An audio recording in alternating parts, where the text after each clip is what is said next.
Okay, the first step, we have to choose the rectangle in here and click from this origin to the another position in here, and maybe we can make more meshing in here like this, and erase the line, and then we can click the surface and push it up around 5 meter. Then we can make group. Okay, then we can now make the another meshing in here on the top floor, and then we can make the L shape flange in here. Okay, and the distance from this position is around 4 meter. Then we can push it up around 5 meter. Then we can triple click and also make group. Okay, and after that we can push it to the front. We can push it to the front in here a little bit.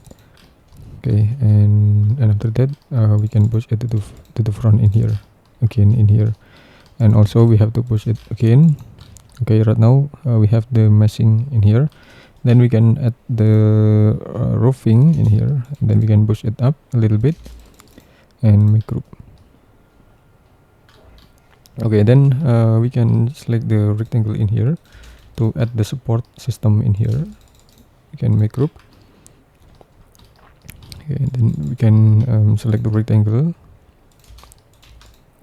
and push it to the behind, and also this one, push it to behind again in here. Okay, and then don't forget to make the railing, because railing is very important for the safety factor.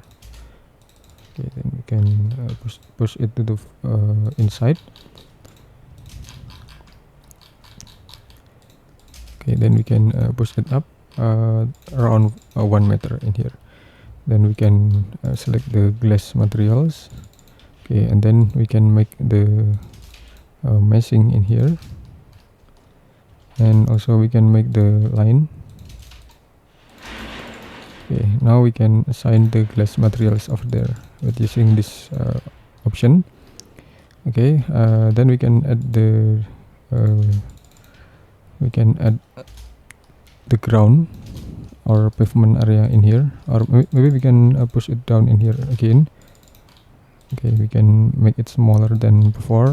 We can make the terrace in here, and also we can make it smaller than before over there.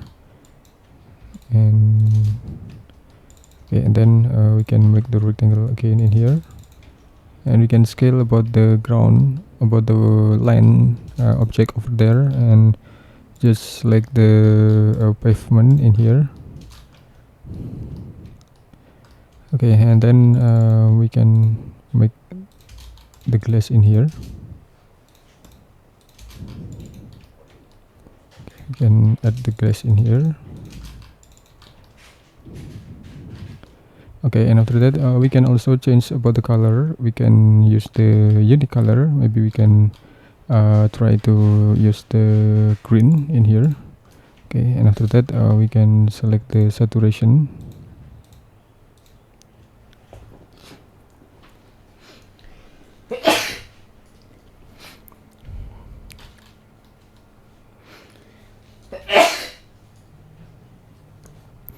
Okay, we have to select the saturation level of this green color in here.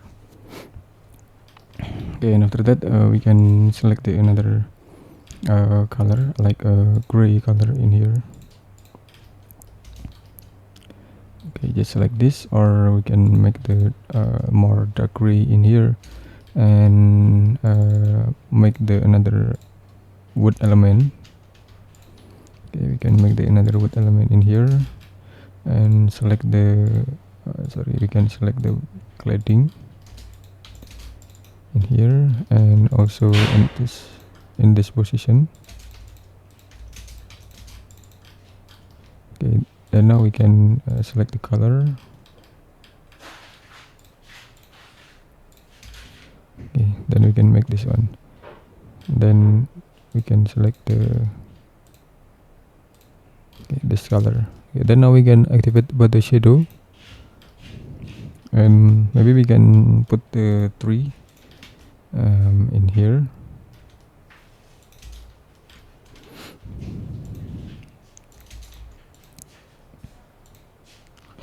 And we can make the arc positioning.